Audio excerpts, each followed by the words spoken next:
مجھے ایک صاحب نے سوال پوچھا، کہنے لگے میلاد کس کو منانا چاہیے؟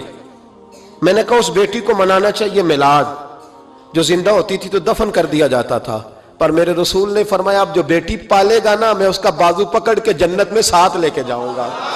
میں نے کہا میلاد اس ماں کو منانا چاہیے جس کا بیٹا گلے میں رسی ڈال کے ماں کو منڈی میں بیچ آتا تھا۔ میرے مصطفیٰ کریم نے فرمایا جنت 7 آسمان کے اوپر سدرۃ المنتہا کے پاس تھی، پر میں نے وہاں سے کھینچ کے لا کے ماں کے قدموں کے نیچے رکھ دی ہے۔ میلاد اس باپ کو منانا چاہیے جس کی اولاد ڈنڈوں سے مارتی تھی، پر رسول کریم علیہ السلام نے فرمایا سن لو سن لو سن لو، اب جس کا ابا راضی ہوگا اسی کا اللہ راضی ہوگا۔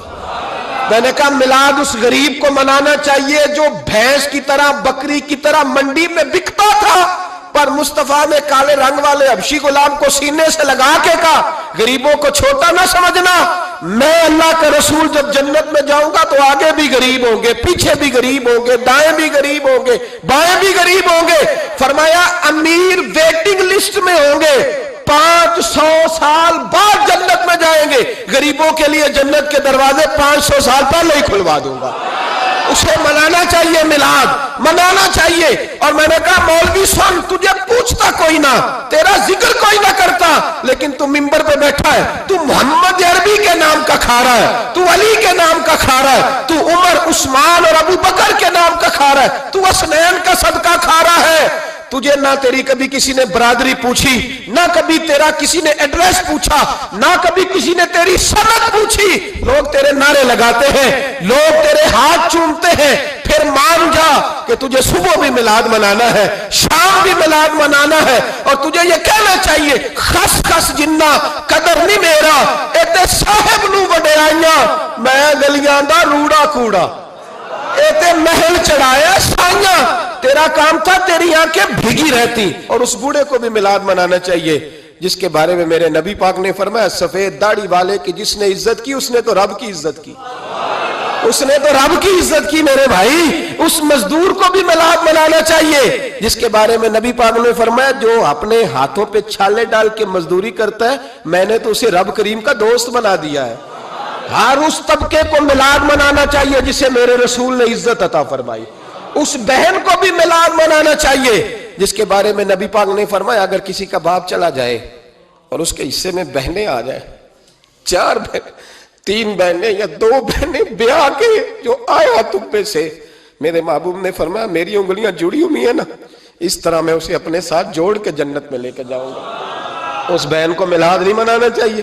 میرے رسول پاک نے فرمایا جس کی بیٹی واپس آ جائے، طلاق ہو گئی یا بیوہ ہو گئی، واپس آ گئی، نہ بچ سکی واپس آ گئی، فرمایا واپس آنے والی بیٹی کی جو باپ خدمت کرے گا میرے رسول پاک فرماتے ہیں میں قیامت میں اس کا سفارشی بنوں گا۔ تو اس بیوہ کو اور طلاق یافتہ کو میلاد نہیں منانا چاہیے، وہ اس رسول کا ذکر نہیں کرے گی جس نے اتنا درجہ دے دیا، اتنا نواز دیا، اور تجھے تو صبح و شام میلاد کرنا چاہیے تھا، تجھے تو صبح و شام درود کرنا چاہیے تھا، سلام کے گجرے بھیجنے چاہیے، یا رسول اللہ کہتے تیری زبان جو ہے وہ ہر وقت تر رہنی چاہیے تھی، تو بحث کر رہا ہے، تو اس پہ دلیلیں دے رہا ہے، تو اس پر باتیں کر رہا ہے۔ حضرت عمر سے پوچھنا، حضرت عمر سے جناب اسامہ بن زید رضی اللہ تعالیٰ عنہ حضور کے غلام تھے، نبی پاک ان سے بڑا پیار کرتے تھے۔ ایک جنگ میں پیسے آئے تو حضرت عمر فاروق رضی اللہ تعالیٰ عنہ نے 25,000 دیا اپنے بیٹے کو، اور اسامہ بن زید کو 50,000 دینار دیے۔ بیٹا کہنے لگا ابا جی وہ تو چھوٹے ہیں میں بڑا ہوں، وہ حضور کے زمانے میں بچے تھے میں جہاد کرتا تھا، یہ آپ نے کیا کیا؟ تو حضرت عمر رو پڑے، کہنے لگے بیٹا یہ تیرے باپ کے سر پر جو عزت کے بال ہیں یہ مصطفیٰ کے اگائے ہوئے ہیں۔ یہ نبی پاک، اسامہ سے نبی پاک کا پیار بڑا تھا، حضور کی محبت بڑی تھی۔ بیٹا اس کے ناک سے رینٹ نکلتی تھی تو رسول پاک اپنے ہاتھوں سے صاف کر دیتے تھے، حضور اس کو گود میں بٹھاتے تھے۔ میں کیسے بھول جاؤں رسول پاک کے احسانات کیسے۔ حضرت عمر جا رہے تھے تو مکے کے رستے میں ایک تنا آیا، کھجور کا خشک تنا، حضرت عمر نے اس کو بازوؤں میں لے کے رونا شروع کر دیا۔ عمر کیا ہوا؟ کہنے لگے یہاں تو میں اونٹ چرایا کرتا تھا، یہاں، اور میرا باپ مجھے مارا کرتا تھا، دیکھو آج عمر نعرہ لگاتا ہے تو کیسر و کسرا کام، او بھائی اصلہ نال جے نیکی کریے، ہاں ہاں ہاں ہاں اصلہ نال جے اصلا نال جے نیکی کریے تے وہ نسلاں تاک نہیں بھول دے، ہاں بے اصلا نال نیکی کریے تے پھول کنڈیاں نال تول دے۔ اور سن، تیری دنیا بھی حضور کے صدقے بنی اور تیری قبر میں بھی کوئی ساتھ نہیں جائے گا، کوئی ساتھ نہیں جائے گا، قبر میں بھی مصطفیٰ کریم صلی اللہ ہو۔ اور دیکھنا قبر کے اندر بھی کبھی کوئی گیا ہے؟ قبر میں بھی رسول پاک، قبر میں بھی رسول پاک، قبر میں بھی رسول پاک۔ میرے استاد فرمایا کرتے تھے بتاؤ جس قبر میں نبی پاک آئیں گے وہاں عذاب کیا ہونا ہے؟ جب حضور ہی آ گئے تو عذاب کیا ہونا ہے؟ نبی پاک تو جدھر سے گزر جائیں رب وہ جگہ جنت بنا دیتا ہے، وہاں کیا عذاب ہونا ہے؟ وہاں تو دیدار ہونا ہے۔ تیری قبر میں بھی نبی پاک۔ اور حضور نے فرمایا میزان عمل پہ عمل تلیں گے تو پھر بھی میں تمہارے پاس ہوں گا۔ حضور علیہ السلام نے فرمایا پل صراط سے گزرو گے تو پھر بھی میں تمہارے پاس ہوں گا۔ اور میرے رسول پاک علیہ السلام نے فرمایا جب تم جنت میں جانے لگو گے تو پھر بھی میں تمہارے۔ تو بتا تیرے رسول تو ہر وقت تیرے ساتھ ہیں، تو کب کب نبی پاک کے ساتھ ہوتا ہے؟ تو بتانا تو کب کب نبی پاک کے ساتھ؟ میں چھوٹے جلسے کا قائل ہوں، لمبی محفل میں گزارش کرتا ہوں دوستوں سے کہ لمبا جلسہ نہ کرو، لیکن ایک جگہ پہ میں گیا تو ایک بڑے پڑھے لکھے آدمی نے مجھے کہا مولانا ان کو سمجھائیں، آدھی رات تک بٹھائے رہتے ہیں، ان کو سمجھائیں۔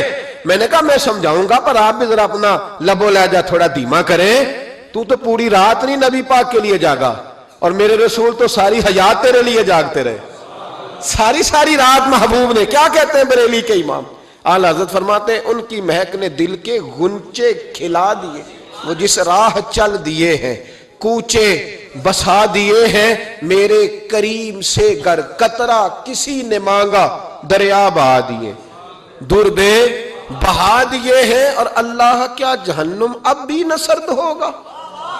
اللہ کیا جہنم اب بھی نہ سرد ہوگا؟ رو رو کے مصطفیٰ نے دریا بہا دیے، رو رو کے مصطفیٰ نے، اور پھر کہنے لگے رو رو کے مصطفیٰ نے ان کے نثار کوئی کیسے ہی رنج میں ہو، جب یاد آ گئے ہیں سب غم بھلا دیے، جب یاد آ گئے ہیں سب غم اسی لیے تو ہم کہتے ہیں میلاد کھل کے مناؤ۔ رسول پاک کا میلاد بہانے کرتے ہیں، بہانے وہ کرتا ہے جس نے کام نہیں کرنا ہوتا، جس نے کرنا ہوتا ہے وہ بہانے۔